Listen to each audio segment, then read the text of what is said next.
আসলে জুলাই গণ অভ্যুত্থানের পরে এরকম একটা দিন দেখতে হবে এটা আমরা কেউ কল্পনাও করি নাই। এটা শুধু দুঃখজনকই নয়, অনাকাঙ্ক্ষিত নয়, এটা উদ্বেগজনকও। আমরা আসলে কোন সময়ে বাস করছি এবং দেশের পরিস্থিতি কোন দিকে যাচ্ছে এটা আমাদেরকে ভাবাচ্ছে। কারণ যখন আমরা ফ্যাসিস্টদের বিচার চাচ্ছি, ফ্যাসিবাদের দোসরদের বিচার চাচ্ছি, সেই বিচার চাওয়ার অপরাধে আপনাকে আমাকেই নির্যাতিত হতে হচ্ছে, তাও এই অন্তর্বর্তী সরকারের সময়ে তাদের অধীনে থাকা সেনাবাহিনী এবং আইনশৃঙ্খলা বাহিনীর দ্বারা। এটা অত্যন্ত দুঃখজনক। গণ অভ্যুত্থানের শক্তিকে অবদমন করতে, তাদের কোমর ভেঙে দেওয়ার জন্যই এই ধরনের পরিকল্পনা করা হচ্ছে, এই ধরনের দৃষ্টান্ত স্থাপন করা হয়েছে বলে আমরা মনে করছি।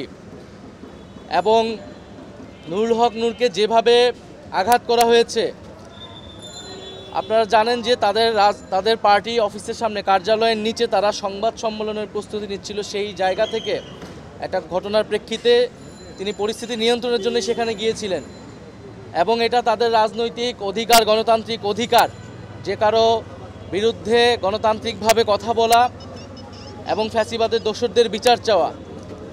এবং আমরা সেখানে দেখলাম যে ন্যাক্কারজনকভাবে তার উপর হামলা করা হলো, তার নেতাকর্মীদের উপরে হামলা করা হলো। এক কথায় বলতে গেলে এটাকে বলে বর্বরতা। তো এই অভ্যুত্থান পরবর্তী বাংলাদেশে অভ্যুত্থানের সামনের সারির একজন সহযোদ্ধার সাথে এই ঘটনা কোনো স্বাভাবিক ঘটনা নয় বলে আমরা মনে করি। এবং সেই জায়গা থেকে এই ঘটনাকে অত্যন্ত গুরুত্বের সাথে দেখে আমরা সরাসরি আজকে আমাদের সহযোদ্ধা গণ অধিকার পরিষদের সভাপতি নুরুল হক নূর ভাইকে দেখতে এসেছি।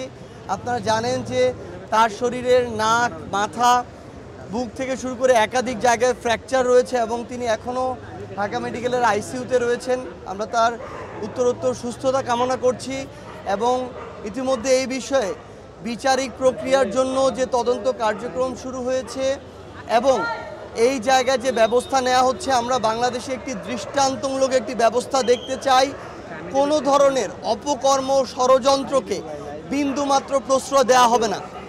জনগণ রাজপথ যেভাবে বেছে নিয়েছিল ফ্যাসিস্ট তাড়ানোর জন্য, ফ্যাসিস্টদের পক্ষের যে কোনো ষড়যন্ত্র মোকাবেলা করার জন্য প্রয়োজনে আবার রাজপথ বেছে নেবে বাংলাদেশের এই ছাত্র জনতা।